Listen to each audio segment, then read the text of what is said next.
What's it like for you to be back knowing you've got a car, you've got a race this year? Well, yeah, for sure. I have been racing in the past in Formula One, so I'm used to what we can see, what is Formula One about. Because in the end, we or fans or spectators, they see Formula One as a race of 2 hours on Sunday, and practically this is the end. But being Formula One driver is much more about it. So I know, let's say, paddock. I know quite a lot of people. I know Formula One structure. It's also true that Formula One has changed in the period I was away, so more than 8 years. But in the end, let's say the principle of what the driver has to do, what the driver is required to do, and how to do it is more or less the same. So for one reason, I'm very excited and looking forward. But on the other hand, I'm also knowing what I have to go against. It's for sure a very big challenge. Because of your journey over the last 8 years, does this season mean more to you maybe than the first season you ever raced Formula One? That's a good question. It's a bit different, I think the big difference is age. And when I was debuting in 2006, I was 22. Now I'm 34 or 21 even. When you grow up with 13 years more experience, and I don't know how I will feel actually in Australia, because in the end I'm pretty relaxed now. I'm focused. I think, as I said before, I know what it takes, so I know what to expect. But in the end, you never know how your emotion will be actually when the moment arrives. So I try, of course, during the winter, put myself into the situation, being in the car, having a starting lights on, and the moment they go off, so the race starts. But in the end, you cannot anticipate your emotions. So, of course, I think during, especially the last 8 years, I have been through different periods, and one thing which I learned is actually control your emotions. I become much more emotional person, but on the same time, I can control them, which is good. So hopefully, the Australia emotions, which will come definitely, there will be something which will give me additional boost, and they will not disturb, let's say, what my job.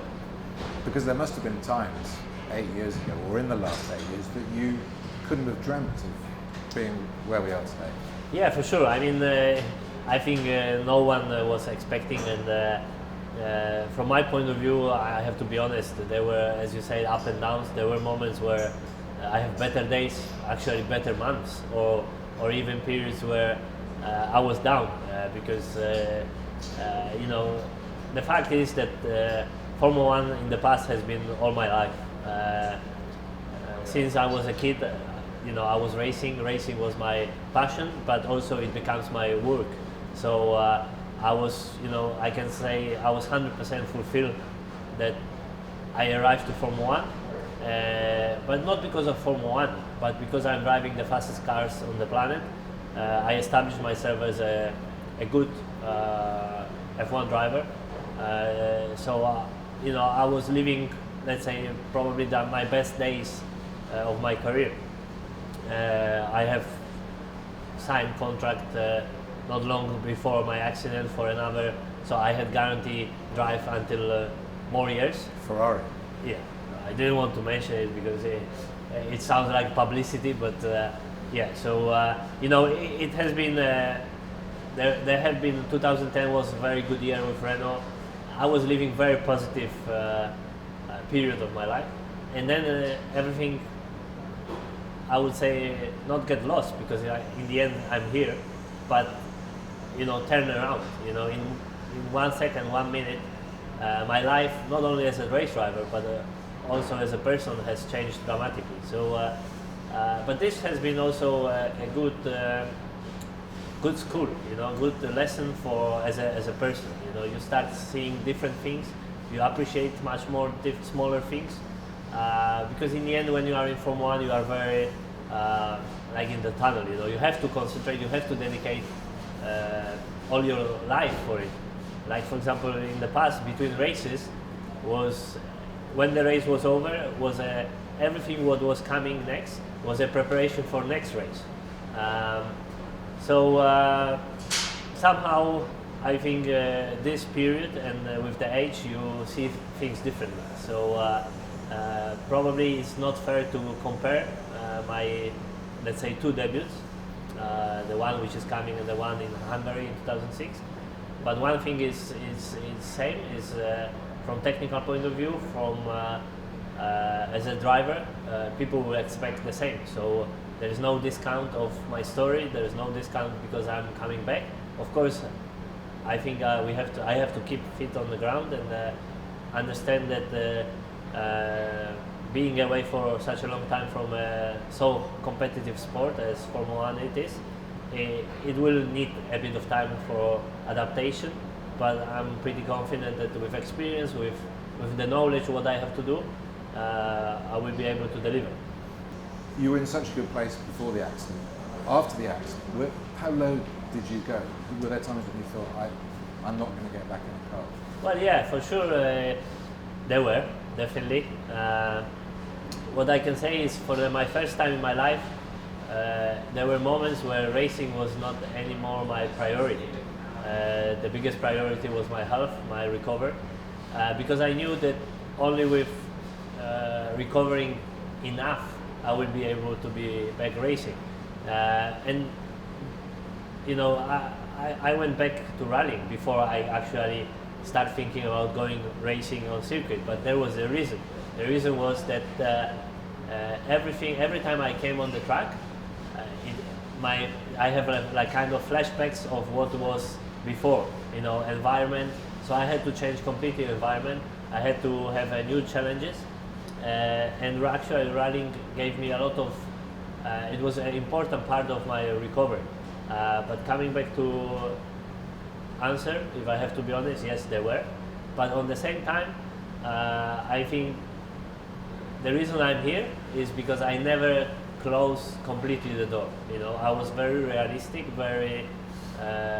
Let's say I was putting step by step slowly, and keeping up, rising the game. And once I stopped running, I decided, okay, I feel mentally ready to start working on being back into the highest level possible category of motorsport on track. And at that time, I was not expecting to be back in Formula 1, but I set up my goals to try to be back as high as possible, which could mean, which I have some proposal from different categories. But the turning point about Formula 1 was definitely when I actually drove for the first time F1 car back in 2017. Can you explain what it was that drove you on during that time? What kept you going? I think passion. You know, I feel very lucky as a person to be able to do my job, and on the same time is my passion. So and I realize that, you know, waking up in the morning and knowing that you have to go racing or testing is actually boosting myself. So I think passion and then maybe determination. A part of it can be also character. I'm not easy guy for sure, but on the same time, I think in the difficult period I went through, the important thing was to be realistic. You know, I have many moments where people see me more as a driver, as a F1 driver, not as a person. But at that time, I was 99% a person and 1% the driver. You know, I woke up, everybody see my limitation as a driving related limitations. Those limitations I'm bringing for 8 years, or more than 8 years every day. I wake up every morning like this, So, and I have to learn, and on the same time I have to, my body and my brain had to learn what I can do, what I have to do differently. Actually the moment where I understood that I cannot pretend anymore for myself to do things exactly the same I was doing it, but I can do it differently, obtaining same results. It was the moment where something changed in my mind. Yeah, because psychologically you have to overcome something, but then clearly physically too. That is a big obstacle for you too. Yeah, for sure. I mean, from a physical point of view, as I said before, it's more. I'm more limited in daily life than driving cars, even F1 car, because there are somehow I develop a new way or different way of doing things. So for sure, my limitation doesn't help me, but they also are not limiting myself to drive on high level in F1 car. And this is something which, for example, other day I was watching some onboards from Rally, World Rally Championship, and I say, wow, I was like this, and then I thought, well, I was doing same 3 years ago. So, it's difficult for people to understand how is it possible, because also sometimes I'm still getting catch up by myself that I say, oh, this is unbelievable, I will not be able to do it, but in the end I'm able to do it. So it's a kind of learning process, and every time I drove, for example, back from one, every session was kind of unlocking, and getting more confidence in my body, in what I'm capable of doing it, and unlocking, let's say, my mental limitation because of my physical limitations. Do you still have sort of flashbacks at any time? No, I'm trying to keep myself very busy to not have them. But the true fact is that I'm living not anymore with what was, but what I have now, or what is possible in the future. And it sounds simple, but believe me, in the first 3-4 years, it wasn't simple. Do you see yourself, given what you've managed to achieve after your accident, do you see yourself as an inspiration to other people? It's a difficult question, and it's difficult to answer. I don't feel like this. Of course, probably because I'm very focused on what I'm doing, and I have been always struggling to open up emotions. So I struggle to think that, or even I'm a bit. For me, everything is normal. So, but I realized in the last 8 years that in many occasions, probably if again my character, which is sometimes some people describe it as a difficult one, probably it helped me a lot because I didn't give up. But on the same time, I don't want to think about it too much, because if I start thinking about what I went through, what I did, what I could do better, anyway, I cannot change what was in the past. So the thing is that you have to learn from your mistakes, and probably desire of improving things from both physical but mental helped me to focus on this. But definitely, I think people see a bit a story like a result of not giving up, which is true. But on the same time, in this situation I had nothing else to do. I couldn't give up.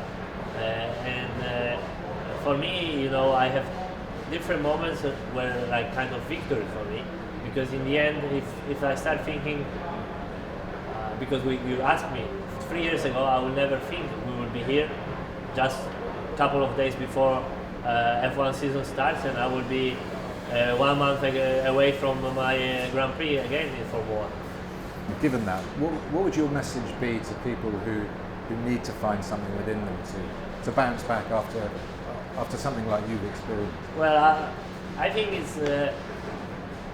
it's unfair to give a message and kind of advice, because I think every history, every personal life has different moments, different approach, and I would say it would be unfair.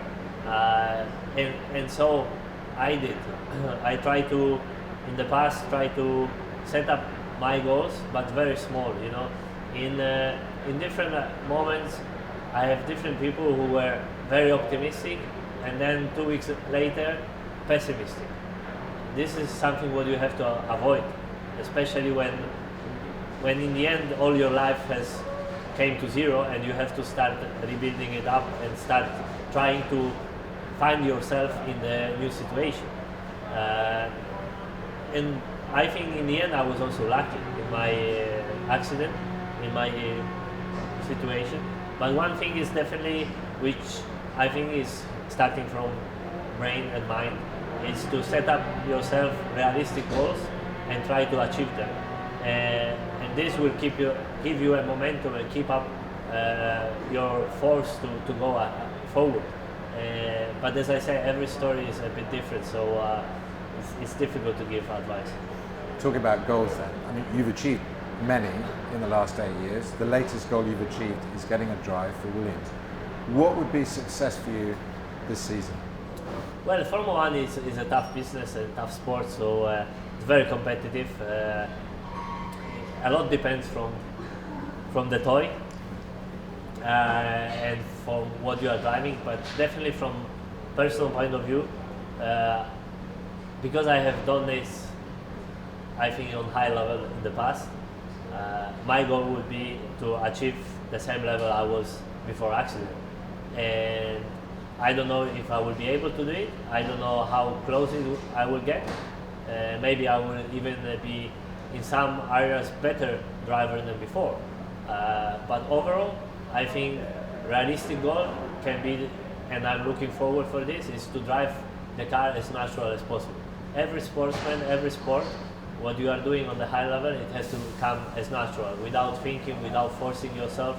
So I have to put all the puzzles together, and hopefully this natural way of driving will come. And does that concern you, that challenge? No,